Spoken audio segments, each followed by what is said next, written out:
قاعد تسوين؟ أنا؟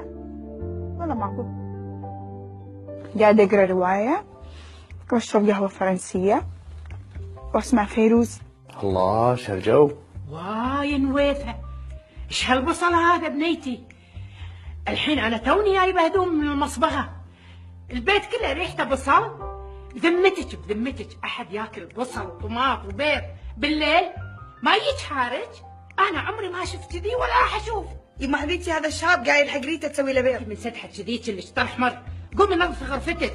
يلا غرفتك انها غرفة عزوبية، انا ما ادري شلون تتزوجين. يما ولا أنا أدري وأنتي أمي ما ظنيتي بتزوج. لا لا لا لا جد يما خلاص ما أقدر أرجع أكثر من كذي، ما لقيتي تسلطين إلا وأنا كل نفوذي. عسى ما سمعني بس. عسى ما سمع؟ يما يا ريتنا أم حسين اللي براس العاير اللي صار لها 7 سنين بغيبوبة سمعت.